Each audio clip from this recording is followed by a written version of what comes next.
अभी हाल ही में दोस्तों क्या हुआ है, सुप्रीम कोर्ट ने बीते आई थिंक 30 डेज़ के अंदर 2 बड़े बड़े वर्डिक्ट्स आ गए। बहुत सारे एग्जाम्स ऐसे होते हैं जहां पे शेड्यूल कास्ट या जो रिजर्व कैटेगरी के कैंडिडेट्स हैं उनकी कट ऑफ जनरल कैटेगरी के कैंडिडेट से ऊपर चली जाती है। अब ये मामला जब सुप्रीम कोर्ट जाता है, सुप्रीम कोर्ट ने राजस्थान हाईकोर्ट के वर्डिक्ट को पूरी तरह से अफर्म करा और कहा कि हाँ बिल्कुल ऐसे मेरिटोरियस स्टूडेंट्स को हम बिल्कुल भी इग्नोर नहीं कर सकते। हाय गाइस, स्वागत करती हूँ आप सभी लोगों का पीडब्ल्यू क्लैट में। मैं हूँ आपकी लॉ मिनट इसरा and today's session is very very important for all of you, क्योंकि हम बात करने वाले हैं रिजर्वेशन की। रिजर्वेशन के चलते सुप्रीम कोर्ट ने बीते दिनों में बहुत बड़े बड़े वर्डिक्ट्स दिए हैं। दोनों डिफरेंट स्टेट से रिलेटेड हैं बट काफ़ी लिंक्ड हैं, इंटरलिंक्ड है, और इससे रिलेटेड काफ़ी कन्फ्यूजन भी देखा जा रहा है सोशल मीडिया में। जनरल कैटेगरी को लेके, रिजर्व कैटेगरी को लेके, एससीज को लेके, ओपन कैटेगरी को लेके, मेरिटोरियस स्टूडेंट्स। सो इन सारी चीज़ों को आज के सेशन में हम डिस्कस करने वाले हैं। So without any further ado let us just begin with the session. But before beginning the पूरा मुद्दा, मैं आपको बताना चाहूँगी यहाँ पे 2 इम्पॉर्टेंट चीज़ें। सबसे पहली चीज़ तो ये है कि हम बिना फंडामेंटल राइट्स के इतने बड़े टॉपिक जहाँ से रिजर्वेशन कहीं ना कहीं निकल के आया उसको हम डिस्कस नहीं कर सकते। So majorly we are going to discuss 2 major fundamental rights, मतलब 15 और 16। वी ऑल नो जब भी एडमिशन के मामले होते हैं तो हम कहीं ना कहीं स्कूल्स और कॉलेजेस में जब भी एडमिशन के मामले होते हैं तो कहीं ना कहीं आर्टिकल 15 को रेफर किया जाता है। और जब भी जॉब से रिलेटेड मामले होते हैं, जब भी जॉब से रिलेटेड इश्यूज होते हैं तो हम यहाँ पे जॉब्स, एम्प्लॉयमेंट ऑफ अपॉर्चुनिटी, इन सारी चीज़ों में हम आर्टिकल 16 को देखते हैं। उसी तरह से आर्टिकल 15 में आप जानते हैं क्लॉज 3 विमेन एंड चिल्ड्रन के बारे में बात करता है। यहाँ पे आप अगेन रिजर्वेशन के बारे में बात करते हो। क्लॉज 5 भी है, देन क्लॉज 6 ईडब्ल्यूएस का ऐड किया गया है। आर्टिकल 16 में अगेन 16(4), 16(4)A, 16(4)B। सो ये सारे ही आर्टिकल्स कहीं ना कहीं आज का जो ये रिजर्वेशन का जो कॉन्सेप्ट है पूरी तरह से सीमेंट हो चुका है। इसके अलावा yes, the very important and also the very famous the Mandal commission, जिसके बाद आपका जो इंदिरा साहनी का जो वर्डिक्ट है वो अपने में ही एक पूरी एक अथॉरिटी है ओवर रिजर्वेशन, जहाँ पे जो 50% की जो सीलिंग लिमिट है वो फिक्स करी गई। और बहुत सारे ऐसे कॉन्सेप्ट रिजर्वेशन के हैं जो यहाँ पे इंदिरा साहनी के वर्डिक्ट में पूरी तरह से फिक्स कर दिए गए in the country in through the constitution of India. So ये कुछ आर्टिकल्स हैं जिनको रेफर करे बिना आप रिजर्वेशन के कॉन्सेप्ट को कभी समझ भी नहीं सकते और कभी भी प्रोसीड नहीं कर सकते। सो अभी हाल ही में दोस्तों क्या हुआ है, सुप्रीम कोर्ट ने बीते आई थिंक 30 डेज़ के अंदर 2 बड़े बड़े वर्डिक्ट्स आ गए। स्टेट्स दोनों ही डिफरेंट हैं, मामले एक्चुअली दोनों ही डिफरेंट हैं, बट वर्डिक्ट्स बहुत बहुत इंपॉर्टेंट है क्योंकि कहीं ना कहीं नेचुरल जस्टिस के प्रिंसिपल को फॉलो करते हुए सुप्रीम कोर्ट ने इन वर्डिक्ट्स को ले डाउन किया है। Quickly we will just see क्या हुआ क्या है। देखिए, सबसे पहला जो मुद्दा है वो राजस्थान का है। राजस्थान में क्या हुआ, राजस्थान हाईकोर्ट में कुछ वैकेंसीज निकाली गई थी, लॉ रिलेटेड वैकेंसीज, जहाँ पे प्रीलिम्स एग्ज़ाम में जब कट ऑफ आती है तो जो जनरल कैटेगरी और एससी कैटेगरी की मतलब मेन जो इशू है वो इन दोनों के बीच का ही इशू है। और जब कट ऑफ आती है, अगर मान के चलिए मैं क्लैट का एग्जांपल दूं आपसे, मैं कहती हूं कि आप जब फॉर्म भरते हैं तो आप रिजर्व कैटेगरी के अंदर, यानी कि आप शेड्यूल कास्ट अपने आप को क्लेम करते हुए फॉर्म भरते हैं इन केस, और आपकी जो कट ऑफ आती है वो जनरल कैटेगरी के कट ऑफ से काफ़ी ज़्यादा ऊपर होती है। बट आप क्या करते हैं, आप अपनी कैटेगरी के कट ऑफ तो क्लियर नहीं कर पाते बट जनरल कैटेगरी के कट ऑफ को आप अच्छे से क्लियर कर पाते हैं। तो यहाँ का मुद्दा कुछ ऐसे ही था। जनरल कैटेगरी की जो कट ऑफ थी वो करीबन 196 थी और जो शेड्यूल कास्ट की जो कट ऑफ गई थी, if I am not wrong, 220 थी। तो ये कहीं ना कहीं जो बीच की सिचुएशन थी ये फ्लोटिंग सिचुएशन थी, यानी कि आप कहीं बीच में फ्लोट कर रहे थे। आपने जनरल कैटेगरी की कट ऑफ को तो अच्छे से पूरा कर लिया, लेकिन अपनी कैटेगरी की कट ऑफ जिसका आपने फॉर्म में जिसमें आपने रिलैक्सेशन क्लेम किया है वो आप नहीं जो है क्लियर कर पाए। अब क्या हुआ, यहाँ पे जब राजस्थान हाईकोर्ट में ये मामला गया तो राजस्थान हाईकोर्ट ने कहा जो भी मेरिटोरियस स्टूडेंट्स हैं हम उनको इस तरह से रिजेक्ट नहीं कर सकते, हम इस तरह से नहीं कह सकते कि आपको कोई सीट नहीं दी जाएगी। और ये बहुत इनिशियल स्टेज भी था, प्रीलिम्स के बाद ही इनको टाइपिंग के लिए टाइपिंग एग्जाम के लिए कॉल नहीं गया था। अब राजस्थान हाईकोर्ट ने कहा कि आपको बिल्कुल आगे बुलाया जाना चाहिए जब ये मामला राजस्थान हाईकोर्ट गया। अब ये मामला जब सुप्रीम कोर्ट जाता है, सुप्रीम कोर्ट ने राजस्थान हाईकोर्ट के वर्डिक्ट को पूरी तरह से अफर्म करा और कहा कि हाँ बिल्कुल ऐसे मेरिटोरियस स्टूडेंट्स को हम बिल्कुल भी इग्नोर नहीं कर सकते हैं, और इतनी इनिशियल स्टेज पे तो बिल्कुल भी नहीं कर सकते। अगर उन्होंने कोई रिलैक्सेशन क्लेम किया है तो उनको वो बेनिफिट ज़रूर मिलना चाहिए, क्योंकि कहीं ना कहीं उन्होंने आउट परफॉर्म कर दिया जनरल कैटेगरी के कैंडिडेट्स को। और मैं आपको बता दूं ऐसा होता भी है, बहुत सारे एग्जाम्स ऐसे होते हैं जहाँ पे शेड्यूल कास्ट या जो रिजर्व कैटेगरी के कैंडिडेट्स हैं उनकी कट ऑफ जनरल कैटेगरी के कैंडिडेट से ऊपर चली जाती है।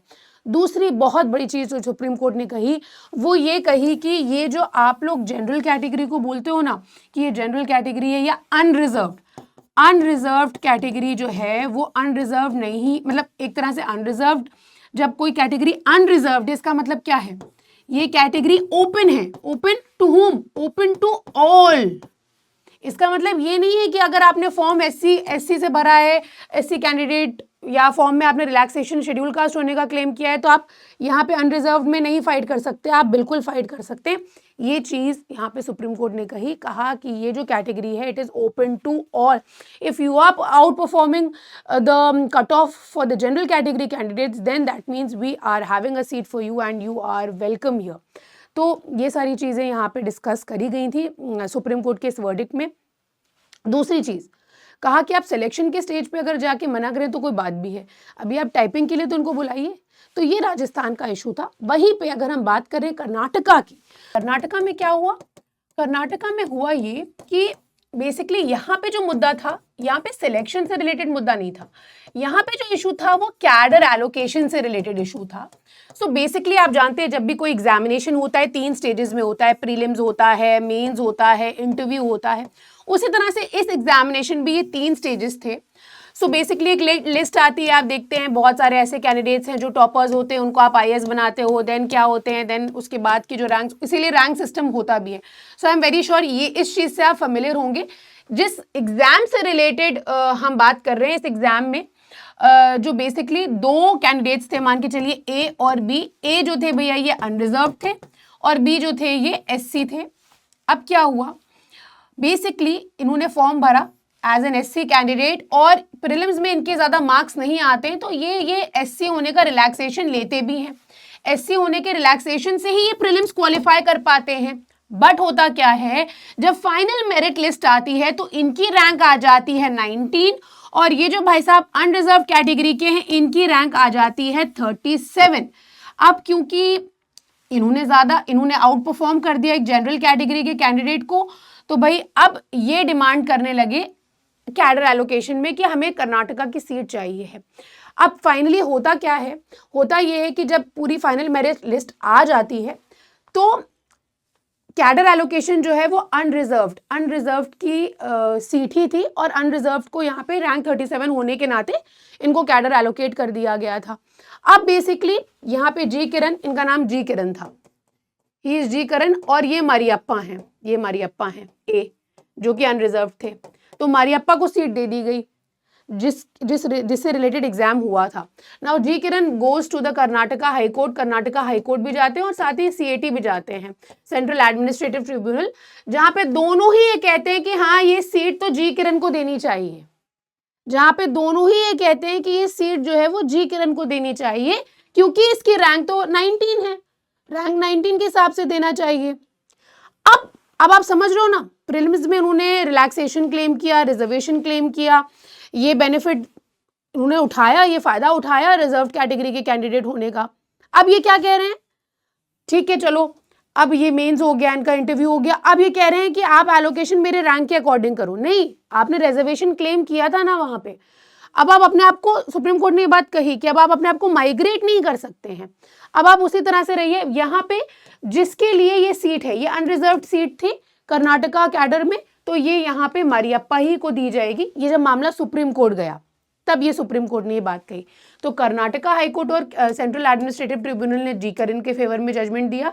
जब मामला सुप्रीम कोर्ट जाता है, सुप्रीम कोर्ट ने यहाँ पे पलट दिया, यस सुप्रीम कोर्ट ने सेट असाइड कर दिया कर्नाटका हाईकोर्ट, और इसीलिए ये केस ज्यादा इंपॉर्टेंट है सीएटी के ऑर्डर को यहाँ पे सुप्रीम कोर्ट ने सेट असाइड कर दिया और यहाँ पे कहा कि नहीं, अगेन नेचुरल जस्टिस के प्रिंसिपल को फॉलो करते हुए कहा, एक ही सीट थी एक्चुअली, इशू ये था शेड्यूल कास्ट के लिए कोई सीट ही नहीं थी, कैडर एलोकेशन में यहाँ पे कर्नाटका में सिर्फ एक ही सीट थी जो कि यहाँ पे इसको दी गई थी जनरल कैटेगरी के कैंडिडेट को। बट जब कर्नाटका हाई कोर्ट में मामला गया तो उन्होंने कहा कि नहीं, ये अनरिजर्व्ड को ये रिजर्व कैटेगरी के कैंडिडेट को मिलनी चाहिए।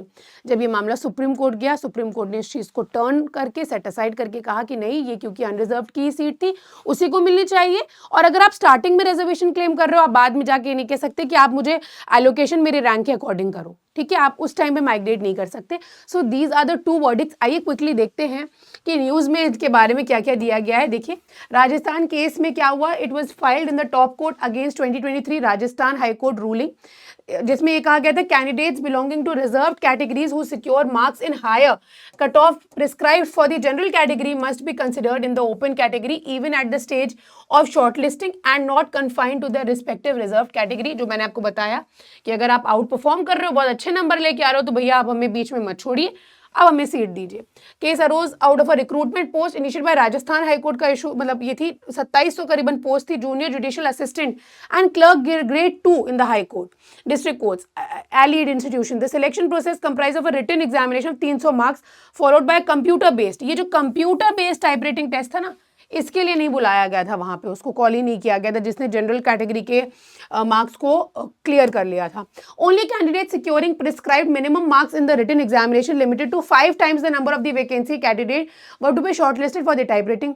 Consequently, some reserved category candidates from SC, ST, OBC who had scored more than the general category cutoff but less than their own category were excluded from the shortlisting of typewriting test. आगे देखिए क्या होता है।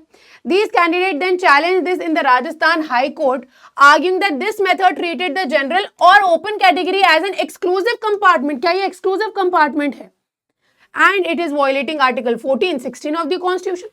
High Court ruled that while category wise shortlisting was allowed तो है category wise shortlisting, meritorious reserve category candidate जो कि बहुत अच्छा परफॉर्म कर रहे हैं, जिन्होंने marks higher than general category cut off लेके आ रहे हैं, without availing any special concession, were entitled to be included in open category list at shortlisting stage.